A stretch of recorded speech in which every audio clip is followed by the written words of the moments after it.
आज हम सबका साथ की जरूरत का विश्लेषण कर लेते हैं, जिसमें सबसे पहला पॉइंट आपके सामने है कि आपदा के समय सही तालमेल सबसे जरूरी है, क्योंकि ये तालमेल होगा तभी हम वैक्सीनेशन अभियान और इस महामारी से जुड़ रही दिक्कतों से उबर पाएंगे। दूसरी अहम बात यह कि सियासत होती रही तो तालमेल बनाने में मुश्किल होगी, जो हम हाल फिलहाल के समय में देख रहे हैं। बीते दिनों पर नजर डालें तो बिल्कुल ये लगता है कि सिर्फ और सिर्फ कोरी राजनीति और एक्शन कम हो रहा है। इधर वैक्सीन, ऑक्सीजन पर सब एक दूसरे का सहयोग करें। माना कमी है, लेकिन उन कमियों को हम एक साथ मिल बैठकर ये सोचें कि कैसे दूर की जा सकती हैं। इसके अलावा एक और अहम बात जो कि मौका कमियां निकालने का नहीं है, साथ देने का है। ये मानता है हर कोई, हर आम आदमी और खास आदमी मानता है कि केंद्र में, राज्य में कोऑर्डिनेशन में कई बार दिक्कतें आती हैं, लेकिन साथ बैठकर उस दिक्कत का समाधान निकालना है। आम लोगों को भी अपनी जिम्मेदारियां निभानी होगी। हम जैसे लोग, आप जैसे लोग जो इस वक्त जुड़े हुए हैं, उन्हें भी अपनी बुनियादी जिम्मेदारियों को समझना होगा। तो सबका साथ की जरूरत का ये विश्लेषण आपके सामने, और हमारे साथ खास मेहमानों का पैनल भी जुड़ रहा है। मैं परिचय करवा दूं। सबसे पहले हमारे साथ कांग्रेस पार्टी के आलोक शर्मा जी जुड़ रहे हैं, साथ ही साथ हमारे साथ जुड़ रहे हैं संजीव झा, प्रवक्ता आम आदमी पार्टी के। हमारे साथ डॉक्टर रवि मलिक, सीएमडी हैं रेडिक्स हॉस्पिटल के, और साथ ही हमारे साथ अजय आलोक जुड़ रहे हैं, प्रवक्ता जेडीयू के। आप सभी खास मेहमानों का बहुत बहुत स्वागत। शुरुआत में संजीव झा जी आपसे करना चाहती हूँ। 18 साल से ज्यादा उम्र के लोगों का वैक्सीनेशन शुरू होना है, लेकिन संकट है वैक्सीनेशन को लेकर। क्या तालमेल की कमी है? और नहीं, देखिए, इसको तालमेल की कमी मैं नहीं कहूंगा। जैसा कि पहले कहा गया था कि 1 तारीख से वैक्सीनेशन शुरू होना है, और दिल्ली के मुख्यमंत्री अरविंद केजरीवाल जी ने दोनों कंपनियों को, कोविशील्ड को भी और कोवैक्सीन को भी 64 लाख डोज के ऑर्डर ऑलरेडी पहले से दे दिए हैं। मुझे हम लोगों को ये कहा गया कि 3 लाख डोज अभी दे रहे हैं लगातार। दिल्ली सरकार सभी कंपनी के संपर्क में है। उन्होंने कहा कि हो सकता 2-3 दिन का समय लगेगा।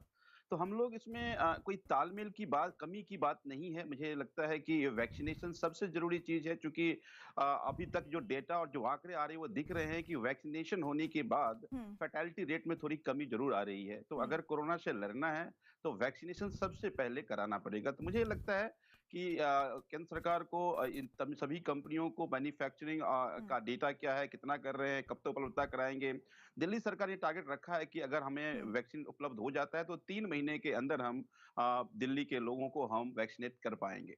जी, लेकिन जिस तरह हम देख रहे हैं, अजय जी, मैं आपसे जुड़ना चाहती हूँ। महत्वपूर्ण बात यह है कि जो वैक्सीनेशन ड्राइव है वो इतने बड़े पैमाने पर है कि कुछ राज्य को ये कहना पड़ रहा है कि हम नहीं शुरू कर पाएंगे जो तय निर्धारित समय है। ऐसे में उस तय निर्धारित समय को पहले से ही अगर राज्यों के साथ कोऑर्डिनेशन करके किया जाता तो शायद बेहतर हो सकती थी चीजें। देखिए, इसमें मेरा बड़ा स्पष्ट मानना है कि 16 जनवरी से जब से वैक्सीनेशन शुरू हुई, हम अपने टारगेट से आज तक बहुत पीछे हैं। मत भूलिए कि इस देश में 44.8 लाख वैक्सीन बर्बाद भी हो चुकी है। मेरा ये मानना है कि 1 तारीख से अनाउंसमेंट करके निश्चित तौर पे बिहार ने भी 1 करोड़ वैक्सीन का ऑर्डर दिया था। हमें भी वैक्सीन देने में कंपनी ने असमर्थता जाहिर की है। लेकिन कम से कम केंद्र से जितने वैक्सीन आ रहे हैं वो हम अच्छी तरह से डिलीवर कर सकें, और कोशिश करें कंपनियों पे कि वो अपना प्रोडक्शन बढ़ाएं, जिसके लिए केंद्र ने उन्हें मदद भी दी है। और अन्य कंपनियां जैसे स्पुतनिक की वैक्सीन 1 मई से अवेलेबल हो जाएगी। हमें फाइजर वगैरह सबसे बात हो रही है भारत सरकार की। तो कहीं ना कहीं अगर हम प्रेशर, दबाव बना के रखेंगे तभी ये वैक्सीनेशन शुरू हो पाएगा। लेकिन अगर ये सोचें कि बिहार की आबादी 13 करोड़ है और बिहार एक बार 26 करोड़ वैक्सीन लेके रख ले तब वैक्सीनेशन शुरू करें, तब तो हो गया। इसलिए मुझे लगता है कि मौजूदा वक्त में जो भी अवेलेबल वैक्सीन है उसकी ज्यादा से ज्यादा 100% यूटिलाइजेशन हम कर सकें, ये एक बहुत बड़ा अस्त्र होगा। ये चैलेंज भी है जी। हमारे साथ जुड़े हुए हैं आलोक जी। आलोक जी, जरा ये बताइए कि कांग्रेस शासित राज्यों में वैक्सीनेशन की स्थिति क्या है, क्योंकि हम देख रहे हैं कि लगातार महाराष्ट्र हो या फिर कई ऐसे राज्य हैं जो बार बार कह रहे हैं, जिसमें दिल्ली भी शामिल है, कि हम भाई समय से निर्धारित पर वैक्सीनेशन अभियान नहीं शुरू कर पाएंगे। और इसके साथ ही पी चिदम्बरम का वो ट्वीट भी मैं यहाँ पर जिक्र करना चाहूंगी, जहां उन्होंने कहा है कि लोगों को मूर्ख समझने वाली सरकार के खिलाफ जनता को विद्रोह कर देना चाहिए। सर, बार बार हम कह रहे हैं, आप कह रहे हैं, बीजेपी कह रही है कि हमें सियासत नहीं करनी है, लेकिन उनका ये बयान क्या सियासत से जोड़कर ना देखा जाए? देखिए, मुझे लगता है कि कांग्रेस के ऊपर तो आरोप लगाए जा सकते हैं, और सबसे पहले तो आज मैं इस शो की शुरुआत रोहित सरदाना भाई को पूरा नमन के साथ करना चाहूंगा कि आज हमारे बीच वो नहीं रहे, और पूरे पैनल की तरफ से मैं पूरी तरह से नमन करना चाहता हूँ। दूसरी बात यह है कि जहां तक बात वैक्सीन की है, डिजास्टर मैनेजमेंट एक्ट के बाद राज्यों के पाले में तो गेंद अब गई है 1 हफ्ते पहले। बजट में तो 35,000 करोड़ रुपया रखा गया था। आज सुप्रीम कोर्ट ने तमाम वही सवाल पूछे हैं जो कांग्रेस पूछती चली आ रही है। क्या आज बता सकते हैं कि जो 5 दाम रखे गए हैं केंद्र सरकार की तरफ से डिक्लेयर करके, क्या वो राज्यों की तरफ से थे? क्या हम लार्जेस्ट एक्सपोर्टर नहीं थे? क्या 157 रुपए में जब बेल्जियम को एक्सपोर्ट की जा रही थी तो राज्यों से पूछकर की जा रही थी? क्या 7.5-8 करोड़ वैक्सीन जो दे दी गई बिना किसी प्लानिंग के एक्सपोर्ट हुई, क्या वो राज्यों से पूछकर हुई थी? क्या जिस तरह से हमने बार-बार चेताया कि बहुत बड़ा ये सुनामी आने वाला है, तो सब लोगों ने मजाक उड़ाया, पूरी टीम आ जाती थी, तो क्या हम राजनीति कर रहे थे? क्या ऑक्सीजन का डिस्ट्रीब्यूशन राज्यों के हाथ में था? क्या वैक्सीन का डिस्ट्रीब्यूशन राज्यों के हाथ में था? क्या डिजास्टर मैनेजमेंट एक्ट लगने के बाद हेल्थ जो है वो कंकरेंट लिस्ट का सब्जेक्ट है? क्या स्टेट की पास कोई पावर बच जाती है? क्या रेमडेसिविर जो इंजेक्शन था, जो 11 लाख एक्सपोर्ट हुआ, क्या वो राज्यों ने कर दिया? क्या एक व्हाइट पेपर सरकार आज तक लेकर आई? क्या सरकार लेबर माइग्रेशन से लेकर किसी चीज के डिस्ट्रीब्यूशन पे केंद्र सरकार एक कमेटी बना पाई? आज तमाम वो सवाल सुप्रीम कोर्ट ने पूछे हैं, जिसके लिए एक हमारे हेल्थ मिनिस्टर महोदय ने डॉक्टर मनमोहन सिंह साहब का मजाक उड़ाया था 4 दिन पहले, आपने देखा होगा। तो क्या हम राजनीति कर रहे थे? क्या 35,000 करोड़ रुपया जो बजट में रखा गया था, वो कहाँ चला गया? उसमें 200 करोड़ लोगों का वैक्सीन हो सकता है। क्या आज सरकार ये बताने के उसमें है कि आपने कोवैक्सीन और तमाम जो वैक्सीन कंपनीज हैं उनको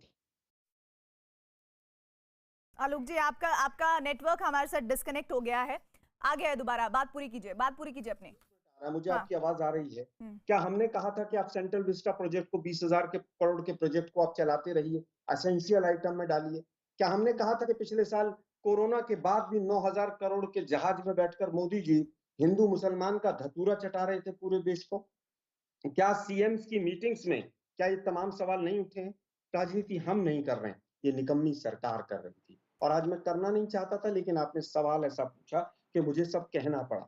मैं आज जानना चाहता हूं, जिस समय राहुल गांधी जी ने कहा कि हम इंपोर्ट कर लेते हैं वैक्सीन को, उस समय पर क्या जवाब था? याद होगा रविशंकर प्रसाद जी ने अहंकार में आकर एक प्रेस कॉन्फ्रेंस की थी कि कांग्रेस पार्टी लॉबिंग करना चाहती है, और 3 दिन के बाद वो फैसला हो गया। आज डॉक्टर अजय आलोक जी कह रहे हैं कि फाइजर और उनसे केंद्र सरकार की बात चल रही है।